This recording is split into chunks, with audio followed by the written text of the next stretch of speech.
Transactions करने के लिए आरबीआई के लिए enough amount of government securities होनी चाहिए। अब अगर आप 2021-22 की बात करो तो सरकार ने यूनियन बजट में मार्केट बोरोइंग टारगेट बनाया 12 लाख करोड़ का। सरकार के एक्सपेंसेस हैं 34.83 लाख करोड़ के। पिछले साल सरकार ने मार्केट बोरोइंग टारगेट बनाया था 5.36 लाख करोड़ का, जबकि एक्चुअली में पिछले साल सरकार ने बोरो किया 9.35 लाख करोड़। तो कुल मिला के यहाँ पे अच्छा खासा पैसा सरकार का खत्म हो रहा है। तो यही जो मार्केट बोरोइंग है ना 12 लाख करोड़, 5.36 लाख करोड़, 9 लाख करोड़, ये सरकार मार्केट बोरोइंग कैसे करती है? इसमें बड़ा कंपोनेंट होता है ट्रेजरी बिल और गवर्नमेंट सिक्योरिटीज। और ये ट्रेजरी बिल गवर्नमेंट सिक्योरिटीज पहले जब आरबीआई खरीदता था तो जितना आरबीआई खरीदता था उसको मॉनेटाइज्ड डेफिसिट बोलते हैं। अब तो इस यूनियन बजट में एक और आप कह सकते हैं नियम कानून को इंट्रोड्यूस करने की बात की जा रही है कि जो कंटिजेंसी फंड ऑफ इंडिया है उसमें 500 करोड़ रुपया पड़ा रहता है, that is at the disposal of president of India. इस 500 करोड़ को बढ़ा के 30,000 करोड़ किया जाएगा, क्योंकि आज की डेट में इंडिया की इकोनॉमी बहुत बड़ी है और इसके लिए 500 करोड़ रुपया बहुत कम होता है। आपको पता है ना, consolidated fund of India, contingency fund of India, public account of India, बताओ ये फंड कौन कौन से आर्टिकल्स के अंदर आते हैं भारतीय संविधान के नीचे कमेंट बॉक्स में बताओ। लक्ष्मीकांत में गड़ा फाड़ के चिल्ला समझाया मैंने आपको। तो जब पैसा मार्केट से उठाना होता है सरकार को तब वो ट्रेजरी बिल्स G-Secs इशू करती है।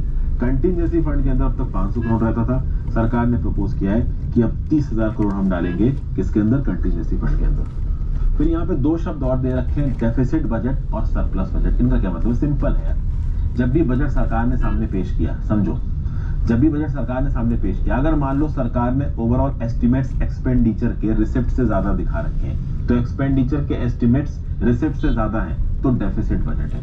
मतलब सरकार के पास पैसा कम आ रहा है लेकिन सरकार दिखा रहा है कि हम खर्च ज्यादा कर रहे हैं, तो क्या हो जाएगा? डेफिसिट बजट हो जाएगा। सरप्लस बजट क्या हो जाएगा?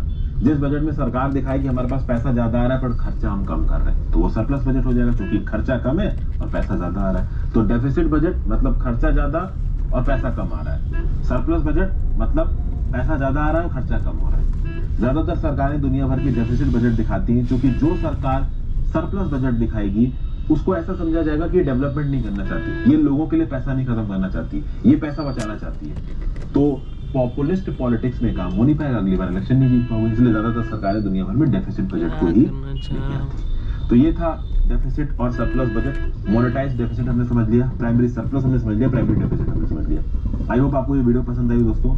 अगली वीडियो में डेफिसिट फाइनेंसिंग के कंसेप्ट को सही तरीके से समझेंगे। तो डेफिसिट फाइनेंसिंग बचा हुआ है, उसके बाद अगर आप देखो तो FRBM एक्ट के बारे में देखेंगे। फिस्कल पॉलिसी के जो अलग अलग फेजेस हैं इंडिया में उनको हम लोग समझने की कोशिश करेंगे।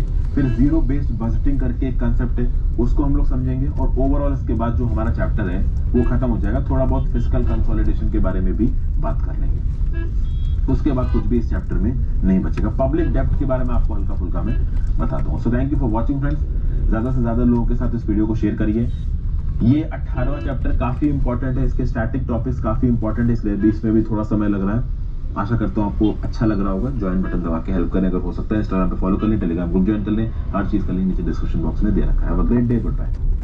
जब भी बात बिजनेस की आती है दो शब्द सुनते हो, व्यापारी और CEO। अरे साला ऐड इतना होता है ना, 1 मिनट में समझ जाओ। भाई साहब, व्यापारी वो जीव होता है जो कि सुबह शाम दिन रात बिजी रहता है, चाहे ऑफिस हो, दुकान हो, फैक्ट्री हो। उसका रूटीन है रोज सुबह जाना और सुबह से शाम तक वहाँ पे बैठे रहना। वहाँ पे एक CEO की जिंदगी होती है। नमस्कार दोस्तों, कैसे हैं आप लोग? यहाँ पे हम लोग डेफिसिट फाइनेंसिंग को समझने की कोशिश करेंगे। What is this concept of deficit financing? India में क्यों जरूरत पड़ी डेफिसिट फाइनेंसिंग की, और हम एक्चुअली में डेफिसिट फाइनेंसिंग करते कैसे हैं? तो इसके बहुत से तरीके हैं। एक आपका कह लीजिए एक्सटर्नल एड हो गया, एक्सटर्नल बोरोइंग्स हो गया, इंटरनल बोरोइंग्स हो गया, करेंसी प्रिंट करना हो गया। और ओवरऑल हमारे यहाँ पे जो डेफिसिट फाइनेंसिंग का कंसेप्ट है ये बिल्कुल ही गलत डायरेक्शन में चला गया। दुनिया भर में डेफिसिट फाइनेंसिंग को हमेशा गलत नहीं बोला गया, बट इंडिया में गलत चला गया। ये डेफिसिट फाइनेंसिंग ओवरऑल जो हुई है हमारे यहाँ पे, इसके चलते फिजिकल डेफिसिट बहुत ज्यादा बढ़ गई। फिजिकल डेफिसिट क्या है मैं आपको पहले बता चुका हूँ। तो डेफिसिट फाइनेंसिंग अक्सर कर एक कंफ्यूजिंग टर्म लगता है लोगों को, ढंग से समझाता हूँ। तो क्या है ये? Act process of financing supporting a deficit budget by a government is deficit financing. In this process, the government knows well in advance that its total expenditure are going to turn out to be more than its total receipts and enacts follows such financial policy so that it can sustain the burden of deficits proposed by it. Deficit budget मतलब कि सरकार को पता है, सरकार ने budget ही ऐसा पेश किया कि भैया हमारा खर्चा ज्यादा होगा और हमारी आमदनी कम होगी। तो चूंकि हमारा खर्चा ज्यादा होगा, आमदनी कम होगी, तो हम डेफिसिट में हैं।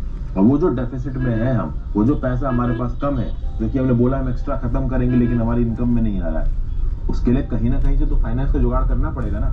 और ये जो फाइनेंस का जुगाड़ करने की प्रक्रिया है इस कम वाले अमाउंट की, इसी को आप डेफिसिट फाइनेंसिंग बोलते हो। तो जितना एक्सपेंडिचर सजेस्ट किया गया है और जितना हमारा इनकम है, ठीक है ना, जितना हमारे पास रिसिप्ट्स आ रही हैं, तो इन दोनों के बीच का फर्क, ये फर्क हमें कहीं ना कहीं से पूरा करना है। कहीं ना कहीं से पूरे करने के प्रोसेस को ही आप डेफिसिट फाइनेंसिंग बोलोगे। और इसको पहली बार 1930s में, शब्द को पहली बार 1930s में यूएसए में इस्तेमाल किया गया। आज की डेट में ये शब्द कॉर्पोरेट सेक्टर के द्वारा भी इस्तेमाल किया जाता है। एक ऐसी फाइनेंशियल मैनेजमेंट स्ट्रैटेजी, एक ऐसी बिजनेस स्ट्रैटेजी जिससे एक पर्टिकुलर कंट्री या एक पर्टिकुलर सिक फर्म जिसके पास पैसे नहीं है, वो डेफिसिट फाइनेंसिंग के रूट से पैसे उठाता है और ओवरऑल लंबे समय तक बहुत ज्यादा लॉसेस बिना बढ़ाए हुए अपनी पैसों की जरूरतों को पूरा कर सकता है। और इसकी जरूरत 1920s में ही ओवरऑल आप कह सकते हो कि लग गई थी दुनिया भर के देशों को। 1920s में क्यों, आपको पता है 1929 में ग्रेट डिप्रेशन आया था। वैसे ही दुनिया फर्स्ट वर्ल्ड वॉर के आउटकम से गुजर रही थी। 1914 से लेकर 1918 फर्स्ट वर्ल्ड वॉर जो हुआ था, उसके बाद से दुनिया का बाप